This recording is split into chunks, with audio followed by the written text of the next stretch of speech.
Without objection. Excuse me. Mr. Speaker, this week the President unveiled his 2011 budget, along with the promise to cut non-security discretionary spending for 3 years.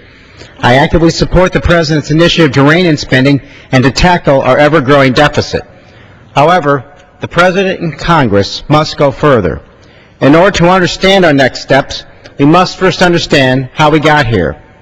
8 years of fiscal irresponsibility, a blatant disregard for pay-as-you-go budgeting, and sky-high tax cuts have left us with a debt that is over 50% of GDP.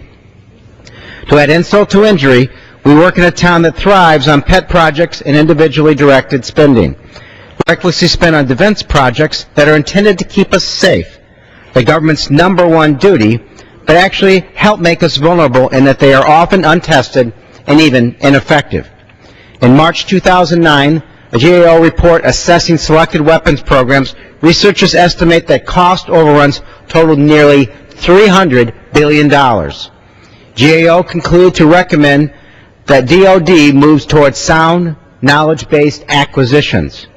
The President should continue on this path toward reform spending by recommending cutting programs like expensive warships, planes, and flawed missile defense systems that don't help in the fight against terror. Congress must also reassert its constitutional right to provide for common defense by denying money to produce any weapon before it is thoroughly tested. If we are smart with our dollars, we will not only be safer, but we will be stronger. We're fighting 2 wars while simultaneously attempting to reassert our power as a global economic influence.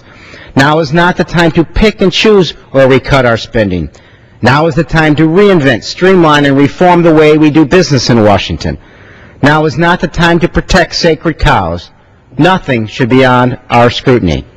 Now is the time to subject tax expenditures to budget discipline. I agree with the President that we must extend middle-class tax cuts, but in the support for those making over $250,000 a year. And we must refocus domestic spending so that our #1 priority is job creation. Next month, the Secretary of the Treasury will submit to Congress and the President an audited financial report for the U.S. government.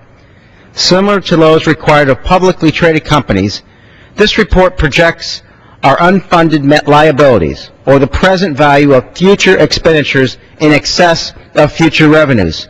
This report helps us understand the true expense promising to pay Social Security, Medicare, and Medicaid benefits at some future moment, even if no cash is dispersed today. The 208 report projects our unfunded liabilities at $56 trillion.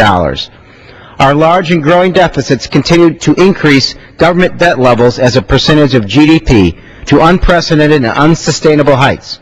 The most troublesome and perhaps crippling outcome of all, however, is that this process of unethical and unabashed spending, we have lost the public's trust. Without this trust, we simply cannot govern. Tackling this deficit of trust must be our first priority. Let's try common sense, the President said. Let's invest in our people without leaving them a mountain of debt. Let's meet our responsibility to the people who sent us here. Our responsibility then is to make the more difficult road. The road that includes reform, the road that includes reinventing government, and the road that includes the members of this House leading by example. Thank you, and I yield back.